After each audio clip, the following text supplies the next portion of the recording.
Hello friends, आज हम start करने जा रहे हैं जीएसटी। तो जीएसटी का फर्स्ट चैप्टर है सप्लाई अंडर जीएसटी। इसमें हम पहले कुछ डेफिनेशन समझेंगे and then we will start with what is supply and other things. तो इसमें जो फर्स्ट डेफिनेशन है वो है बिजनेस। बिजनेस क्या होता है? बिजनेस कोई भी trade, commerce, different types of business होते हैं। तो it is trade, profession, manufacturing कर रहे हो आप, कोई भी ऐसी एक्टिविटी जिसके अगेंस्ट में you are getting consideration. Consideration मतलब मनी या फिर काइंड। काइंड कौन सा? Which can be calculated back to money.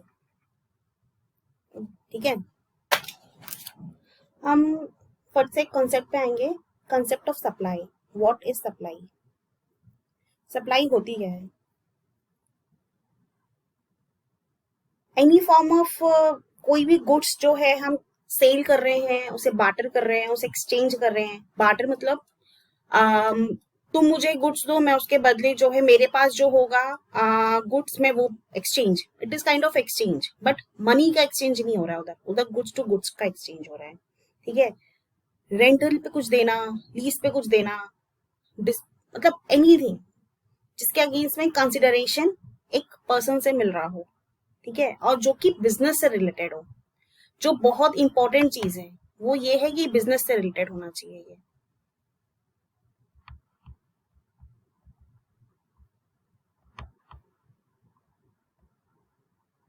है ना। जो सबसे ज्यादा इंपॉर्टेंट चीज है वो है ये बिजनेस से रिलेटेड होना चाहिए।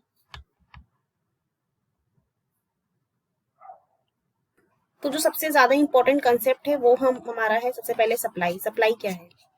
सप्लाई में तीन चीजें हैं कि हम सप्लाई किसको बोलेंगे।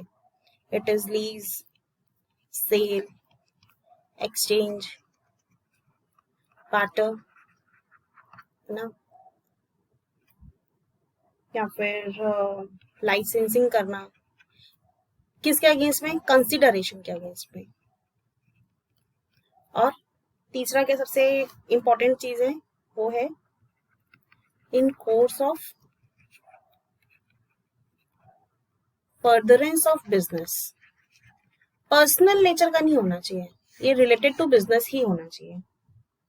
ठीक है, तो सबसेक्शन 7 जो है हमारा, सेक्शन 7 जो है हमारा, उसका सबसेक्शन 1 वो हमें सप्लाई के बारे में बताता है कि सप्लाई क्या है। तो supply is sale, supply of goods, services या फिर बोथ, है ना।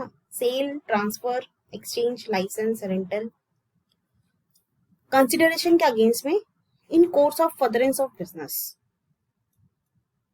अच्छा, उसमें एक और चीज है आपका सबसेक्शन बी बोलता है, इसमें इंपोर्टेशन ऑफ सर्विसेज भी आ जाता है। ये क्या होता है ये अभी हम आगे समझेंगे। इस टर्म को बस इधर ऐसे कैसे रखा रहने दो, हम आगे समझेंगे इंपोर्टेशन ऑफ सर्विसेज क्या होता है। और इसमें जो है एक है स्केड्यूल 1। स्केड्यूल 1 जो है, अगर उसमें कंसिडरेशन नहीं भी है, समझ रहे हो, if there is no exchange of money still it is said to be supply, तब भी उसको सप्लाई हम मानेंगे। ठीक है,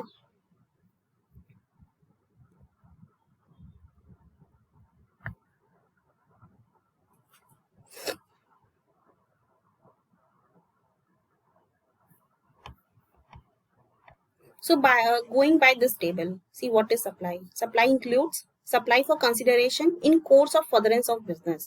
Supply की definition हमने देख ली है, consideration होना चाहिए and course of furtherance of business है ये। ठीक है, second is importation of services, को अभी हम आगे समझेंगे what is importation of services. ठीक है, फॉर कंसिडरेशन वेदर और not in course of furtherance, मतलब इंपोर्टेशन ऑफ सर्विसेज अगर वो बिजनेस के अगेंस्ट में नहीं भी है तब भी जो है उसे हम सप्लाई मानेंगे। ठीक है, third is supply without consideration, that is section 7 subsection 1C। इसको हम शेड्यूल 1 भी बोलते हैं। अगर उसमें कंसिडरेशन देखो, इसमें जो है सब कुछ आ गया, आपका कंसिडरेशन भी आ गया और फर्दरेंस ऑफ बिजनेस भी आ गया। इसमें क्या हो गया, इसमें हमने बिजनेस हटा दिया। अगर बिजनेस नहीं भी है तब भी जो है वो सप्लाई माना जाएगा इंपोर्टेशन ऑफ सर्विसेज में। और थर्ड क्या आ गया, अगर कंसिडरेशन नहीं है बट, ठीक है, कंसिडरेशन अगर नहीं भी है तब भी वो सप्लाई माना जाएगा। एक्सक्लूड क्या करता है, एक्सक्लूड करता है हमारा शेड्यूल 3, शेड्यूल 3 करके एक है शेड्यूल, उसमें जो भी सर्विसेज हैं that would not be considered at supply, वो सप्लाई नहीं मानी जाएंगी। अच्छा, शेड्यूल 2 क्या बताता है, शेड्यूल 2 हमें ये बताता है सप्लाई तो हमने कर दी, अब वो सप्लाई ऑफ गुड्स है या सप्लाई ऑफ सर्विसेज है। तो हमारा जो शेड्यूल 2 है वो हमें ये बताता है कि it is supply of goods और सप्लाई ऑफ सर्विसेज।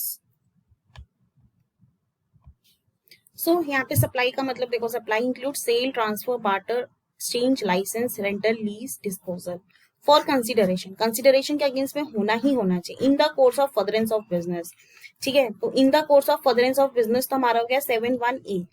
7(1)(b) क्या बोलता है, जो हमारा इंपोर्टेशन ऑफ सर्विसेज है उसमें अगर वो है फर्दरेंस ऑफ बिजनेस के अगेंस्ट में नहीं भी है तब भी जो है वो सप्लाई माना जाएगा। एंड 7(1)(c) क्या बोलता है, अगर हमारा सप्लाई है विदाउट कंसिडरेशन, शेड्यूल 1 का, शेड्यूल 1 की जो लिस्ट है उसमें अगर कोई सप्लाई हुआ है विदाउट कंसिडरेशन, पैसे नहीं भी मिले हैं, कुछ नहीं भी मिला है, तब भी जो है क्या माना जाएगा, सप्लाई माना जाएगा। ठीक है, तो आई होप कि सप्लाई की डेफिनेशन और कंसेप्ट तो क्लियर हुआ होगा आगे चैप्टर में पढ़ते हुए। अच्छा, हम ये बोल रहे हैं कि सप्लाई सिर्फ दो चीजों की होगी। ठीक है, सप्लाई सिर्फ दो चीजों की होगी, या तो गुड्स की होगी, सर्विसेज की होगी, या फिर इन दोनों की मिक्सचर होगी। ठीक है, तो गुड्स का मतलब क्या है, गुड्स का मतलब क्या है, तो इसमें गुड्स मीन क्या है, any kind of movable property, कोई भी मूवेबल प्रॉपर्टी अगर वो मूव हो सकती है तो वो गुड्स हो गया। तो कोई भी आपके आसपास की चीज, मतलब बिल्डिंग गुड्स में नहीं आ रही है, मतलब लैंड गुड्स में नहीं आ रही है, मतलब कि कोई मशीन जो कि हमारी लैंड से बिल्कुल कनेक्टेड है, बिल्कुल, ठीक है ना, और वो वहीं के वहीं अटैच हो गई है, तो वो गुड्स में नहीं आ रही है। अच्छा, इतनी भारी चीजें गुड्स में नहीं आ रही है, ये तो सोचा ही नहीं हमने। ठीक है, अच्छा, इसमें और इंक्लूड क्या क्या कर रहे हैं ये, इसमें ये इंक्लूड कर रहे हैं एक्शनेबल क्लेम्स और ग्रोइंग क्रॉप्स, ग्रास, थिंग्स।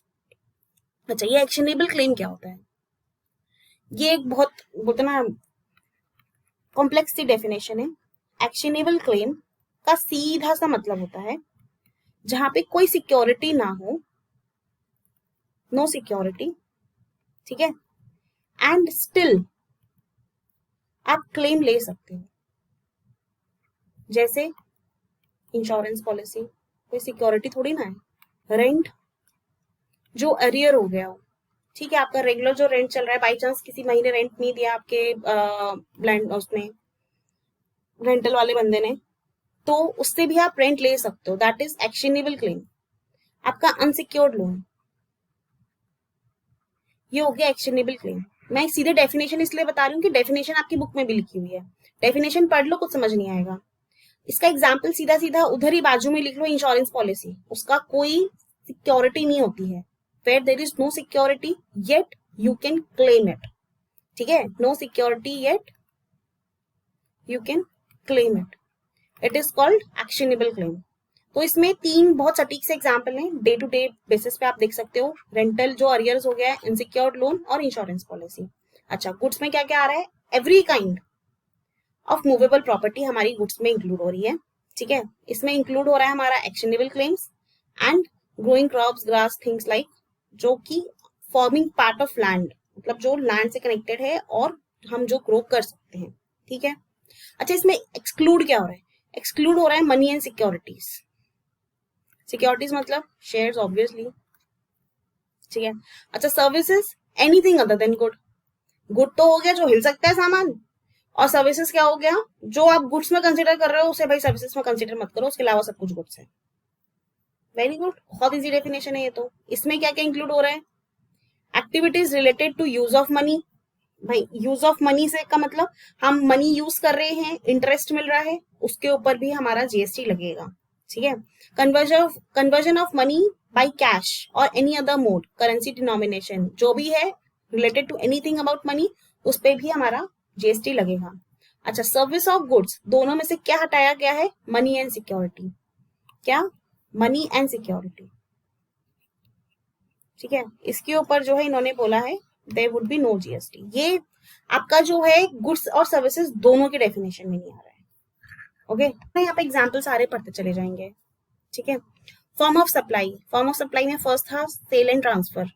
तो सेल एंड ट्रांसफर का मतलब हम जानते हैं, एक एग्जाम्पल पढ़ लेंगे और 10 हमारी चीजें क्लियर होती चलेंगे। A shopkeeper sells a pen for ₹100 to a buyer. After the sale, the pen belongs to buyer and shopkeeper does not have any right on the pen. This transaction is sale. ठीक है। Second is a company transfer goods from its factory to the depot for sale purposes. This is transfer of goods where the sale has not yet taken place. मतलब company जो है अपनी goods transfer कर रही है कहाँ से, factory से डिपोट पे, है ना, वहां पे वो स्टॉकिंग कर रही है, तो इसको ट्रांसफर बोल रहे हैं। ये अभी सेल नहीं हुआ है क्योंकि राइट्स ट्रांसफर नहीं हुए हैं। Barter in exchange, barter in exchange का क्या एग्जांपल है, when a new car worth ₹5 lakh is purchased in exchange of old car along the monetary consideration of ₹4 lakh paid for the said purchase। इसका मतलब तो यही ना कि भाई 5 लाख की न्यू कार थी, उसके अगेंस्ट में उन्होंने क्या किया, ओल्ड कार दे दी, ठीक है, ओल्ड कार दे दी और प्लस ₹4 लाख दे दिया। तो अकेला ये जो है मनी पे ट्रांजेक्शन नहीं हुई है, इसमें जो है आपकी ओल्ड कार भी यूज हुई है, तो इसकी वजह से जो है ये आपका बार्टर एंड एक्सचेंज एग्जांपल हुआ है। A doctor got his hair cut from the barber and provides him medical consultancy in return. देखो ये प्योरली बार्टर है। डॉक्टर ने अपनी कंसल्टेंसी दी, हेयर कटर ने जो है अपना बार्बर मतलब हेयर कट किया, बार्बर ने जो है अपना हेयर कट किया, उसका डॉक्टर का हेयर कट कर दिया और डॉक्टर ने बार्बर को जो है कंसल्टेंसी दे दी। तो this is example of barter. Next जो है वो है lease, license, rental and disposal. Any kind of lease, rental जो डिस्पोजल्स होते हैं उसमें जो है those are called supplies because उसके ऊपर दीज आर सर्विसेज, ठीक है, these are not goods because these are not movable. Next हम डेफिनेशन पढ़ रहे हैं कंसिडरेशन की। कंसिडरेशन मतलब इज पेमेंट, उसको हम बोलते हैं कंसिडरेशन, है ना। इट कैन बी मनी और काइंड, हमने तो पहले समझ लिया था कि ये मनी भी हो सकता है, ये काइंड भी हो सकता है और ये दोनों का मिक्सचर भी हो सकता है। जैसे अभी हमने ऊपर कार का एग्जाम्पल दिया था कि उसने ओल्ड कार प्लस ₹4 लाख दिए थे to get a new car, है ना। अच्छा, कंसिडरेशन का क्या है, पेमेंट इन मनी और अदरवाइज फॉर सप्लाई। तो बताओ इधर वही पेमेंट वाली चीज आ गई, पेमेंट इन मनी और काइंड, है ना।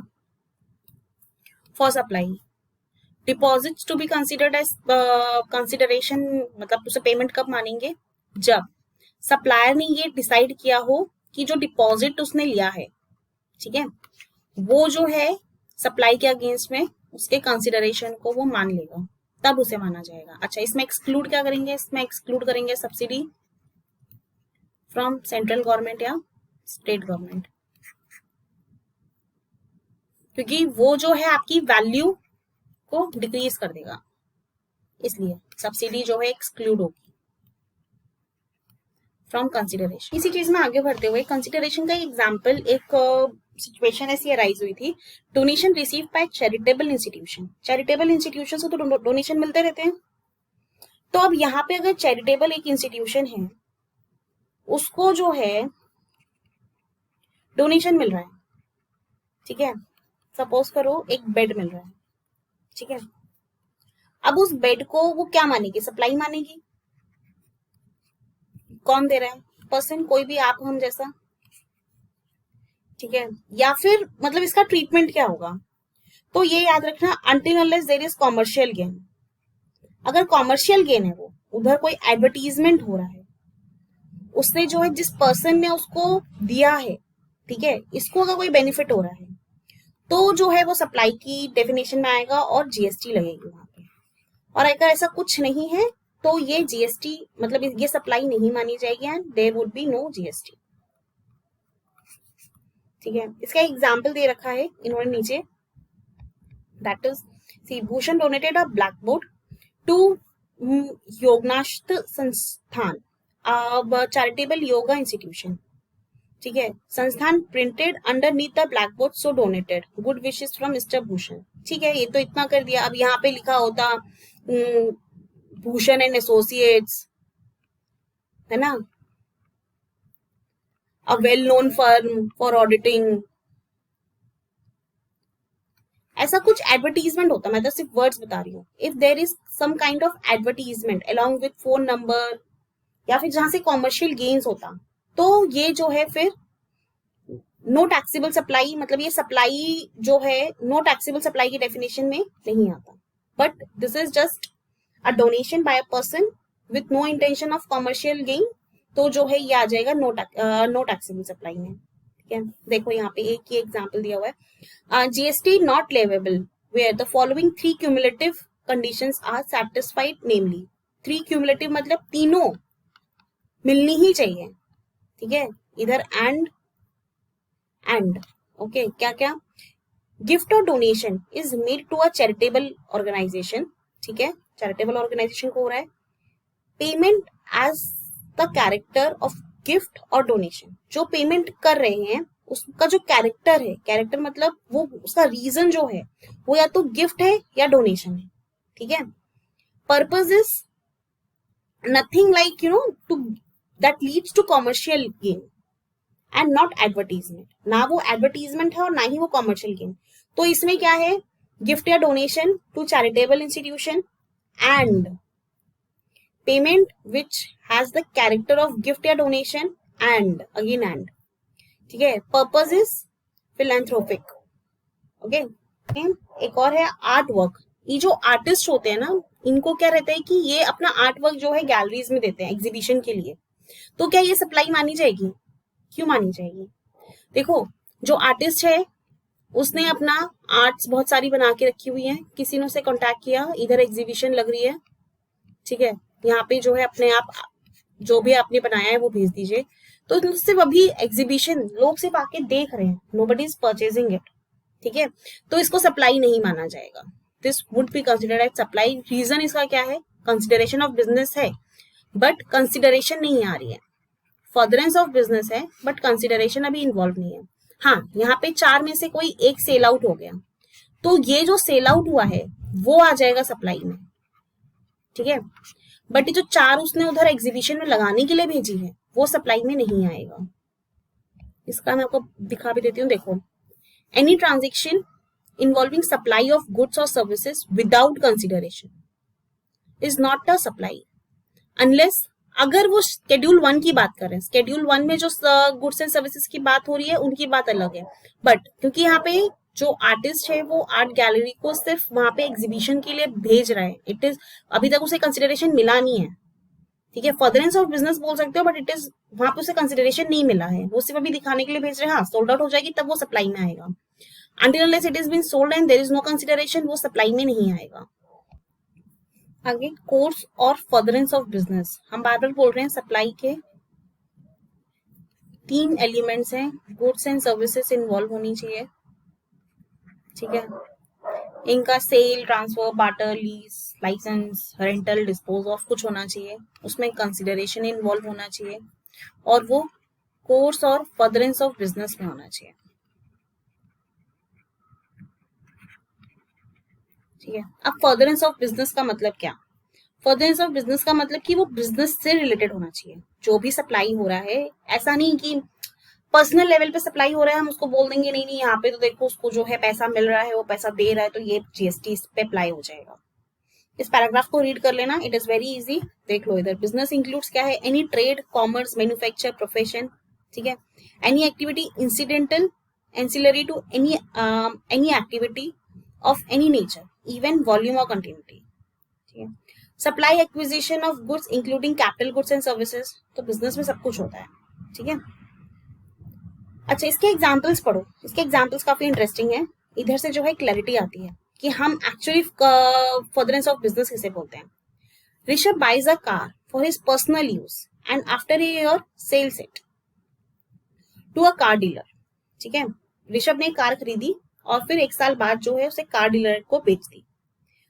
Cell of car by Rishabh to car dealer is not supply. क्यों? क्योंकि वो पर्सनल यूज कर रहा था, उसने कोई कार का शोरूम नहीं खोल के रखा था, पर्सनल यूज के लिए था वो. तो is not supply under CGST Act because supply is not treated by Rishabh in course of furtherance of business. ये चीज आ गई. ठीक है। Next is Manikarnika sold her old gold bangles and earrings to Aabhushan jewellery. ठीक है, फिर वही चीज आ गई कि मणिकर्णा ने जो गोल्ड बेचा, उसने पर्सनल गोल्ड बेचा भाई, sale of old jewellery by individual to jeweller will not constitute as supply. क्यों? क्योंकि वो फर्दरेंस ऑफ बिजनेस पे नहीं था। ठीक है। नेक्स्ट है Sundaram Acharya, famous actor, paint some painting and sells them. ठीक है, उसने सेल कर दी उसे। The consideration from such sale to be donated to charitable trust that is kind human. देखो ये जो है कंसिडरेशन भी आ गया, वो जो है एक्टर है, पेंटर है, कुछ भी कर रहा है, बट इट इज वो क्या कहते हैं उसको, सेल ऑफ कर रहा है। तीनों चीजें आ गई हैं। ठीक है, आपका सेल ऑफ सर्विसेज भी आ गया, कंसिडरेशन भी आ गया, और फर्दरेंस ऑफ बिजनेस इसलिए कि भाई पैसा कमाएगा पहले, ही वुड अर्न। ठीक है, और वो जो है वो चैरिटेबल इंस्टीट्यूशन को देगा। तो चैरिटेबल इंस्टीट्यूशन सुन के ही जो है एकदम ऐसे खुशी के मारे एकदम खुश मत हो जाना कि अरे चैरिटेबल इंस्टीट्यूशन आ गए तो अभी तो सप्लाई है ही नहीं है, ऐसा नहीं है। ठीक है, आगे resident welfare association provides the services of depositing the electricity bill of residents in lieu of some nominal charges. देखो नॉमिनल चार्जेस हो गया, क्या क्या क्या दे रहा है वो, सर्विस दे रहा है, सप्लाई ऑफ सर्विस हो गया। ठीक है, अच्छा RWA है, तो ये जो है काइंड ऑफ पर्सन हो गया जो सप्लाई कर रहा है किसकी, सर्विसेज की, पैसा भी ले रहा है, ये नॉमिनल चार्जेस। भाई ये बिजनेस हो गया इसका। Provision of services by club और association society to its member is treated as business. भाई डेफिनेशन ऑफ बिजनेस में आएगा और उसको सप्लाई माना जाएगा। फिर supply services by way of admission to circus, cinema halls, amusement parks including theme parks, water parks etcetera are considered supplies. Obviously services तो हैं, तो यहाँ पे भी हमें ये कंसिडरेशन ऑफ बिजनेस में आएगा। पैसा दे रहे हैं, सप्लाई, हमें वाटर पार्क्स हो गए, थीम पार्क्स हो गए, आपके सिनेमा हॉल्स हो गए, वो हमें सर्विसेज दे रहे हैं, सप्लाई कर रहे हैं। ठीक है, एंड कंसिडर उनका फर्दरेंस ऑफ बिजनेस हो रहा है। भाई बिजनेस क्या है उसमें ही दे रहे हैं, तो डेफिनेशन ऑफ सप्लाई में वो जरूर आएंगे।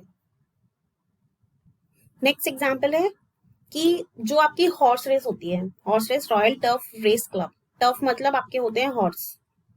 ठीक है, हॉर्सेस। तो जो इसमें जो क्लब होता है, क्लब में जो ये ट्रांजेक्शन होता है अबाउट दिस एक जो रेस लगती है और ये जो पूरा एक ऑर्गेनाइजेशन, एक इवेंट जो है पूरा ऑर्गेनाइज किया जाता है, जो एक पूरा इवेंट ऑर्गेनाइज किया जाता है, इसमें भी जो है जीएसटी इसके अंडर में आएगा। जीएसटी मतलब it is called a supply. Supply जो है बिकॉज हर चीज इन्वॉल्व है, सर्विसेज दे रहे हैं, कंसिडरेशन ले रहे हैं, बिजनेस उसको माना जाता है। ठीक है, तो वो बिजनेस की डेफिनेशन में आता है। ये जो इनका क्लब है रॉयल टफ रेस क्लब। अच्छा, तो कोर्स, ये जो आपका कोर्स और फर्दरेंस ऑफ बिजनेस में सिर्फ एक ही आपका एक्सेप्शन है, that is importation of services. Importation of services अगर आप कर रहे हैं तो जो है उसको वो आपके बिजनेस से रिलेटेड हो या पर्सनल हो, कुछ भी हो, अगर आप इंपोर्ट ऑफ सर्विसेज कर रहे हो तो वो जो है वो सप्लाई माना जाएगा। आगे फाइनेंशियल ट्रांजेक्शन्स। फाइनेंशियल ट्रांजेक्शन्स में हमने एक चीज ये पढ़ी थी कि एक्सक्लूड करते हैं। जब कंसिडरेशन में हमने पढ़ा था तो हमने एक्सक्लूड किया था मनी एंड सिक्योरिटीज को। ठीक है, अच्छा मनी एंड सिक्योरिटीज को एक्सक्लूड तो किया था, बट इसका रीजन क्या था हम ये समझेंगे। देखो मनी इज, हम किसी को वादा कर रहे हैं, प्रॉमिसरी नोट दे रहे हैं कि हाँ at particular date we will pay you, तो इसके ऊपर जीएसटी नहीं लगता है because it is a promissory note. आपके डिपॉजिट्स हैं, ठीक है, डिपॉजिट्स के ऊपर जीएसटी नहीं लगता है। Instrument such as cheques, drafts ना, पे ऑर्डर्स, इनको सर्विसेज की डेफिनेशन से अलग रखा गया है एंड दीज आर नॉट इसमें जहां पे मनी इन्वॉल्व हो रहा है, डायरेक्टली मनी ट्रांजेक्शन हो रहा है, मनी का सीधा सीधा जो है we are transacting money, I am giving you money, you are giving me money, वहां पे जो है इसको एक्सक्लूड किया गया। अच्छा, सेकेंड इज सिक्योरिटीज को जो एक्सक्लूड किया गया। किसको? सिक्योरिटीज को। सिक्योरिटीज को एक्सक्लूड करके, ठीक है, सीधा सीधा हमने कह दिया कि शेयर्स को एक्सक्लूड किया गया है। ठीक है, but there are other things also like derivatives, like future contracts. Like forward contracts, इनका क्या होता है? ये तो अलग टर्म है। देखो डेरिवेटिव्स कहीं ना कहीं अंडरलाइंग एसेट है, understand it, it is underlying asset. इसकी जो वैल्यू आती है वो हमारी शेयर से ही आती है डेरिवेटिव्स की, it is dependent on share. तो ये सप्लाई की डेफिनेशन में नहीं आता है, ठीक है। नेक्स्ट है हमारा फ्यूचर कॉन्ट्रैक्ट्स। फ्यूचर कॉन्ट्रैक्ट्स क्या है कि एक पर्टिकुलर डेट पे हम देखेंगे कि हमने जो रेट डिसाइड किया था, ठीक है, उसकी क्या पोजीशन है, एंड उसके अकॉर्डिंग जो है just you know it is a settlement. कुछ भी कोई भी असेट उसमें एक्सचेंज नहीं होता है, कुछ भी एक्सचेंज नहीं होता है। It is just what we decide depending upon the security, जो हमारा शेयर है, जो हमारी कमोडिटी है, ठीक है, उसके प्राइस बेसिस पे। तो again there is no exchange, there is no supply, there is no transfer of goods services. तो again this is out of the scope of supply. अच्छा, फॉरवर्ड कॉन्ट्रैक्ट्स क्या होते हैं? फॉरवर्ड कॉन्ट्रैक्ट्स क्या होता है कि एक पर्टिकुलर डेट पे आप मुझे ये सर्विसेज दे देना या ये गुड्स दे देना and I will pay you so much and so much money. जहां पे ये एक्चुअली परफॉर्म हो जाता है, ये वाले फॉरवर्ड कॉन्ट्रैक्ट्स, वहां पे सप्लाई उसे मान लिया जाता है एंड जीएसटी एप्लीकेबल हो जाता है। डेरिवेटिव्स एंड फ्यूचर्स में क्यों नहीं हो रहा था? क्योंकि उधर कोई भी गुड्स का सर्विसेज का ट्रांजेक्शन नहीं हो रहा था। गुड्स या services transaction was not present, है ना। एक हमने ये पढ़ा था इंपोर्टेशन ऑफ सर्विसेज, जहां पे कंसिडरेशन ऑफ बिजनेस हो या नहीं हो या नहीं हो, तब भी क्या माना जाएगा? उसे सप्लाई माना जाएगा। इसका एग्जाम्पल पढ़ते हैं, वहां से हमें चीजें क्लियर हो जाएंगी। Ramya a proprietor has received the architect services for his house, ठीक है, रम्या ने आर्किटेक्ट सर्विसेज ली है हाउस के लिए from an architect located in New York, out of India का है, ठीक है। At an agreed consideration of $5,000, the import of services by Ramya is supplied under 7(1)(b), though it is not in course or furtherance of business। वही रम्या ने जो services ली हैं वो business से रिलेटेड नहीं है, but still it is considered as supply, ठीक है।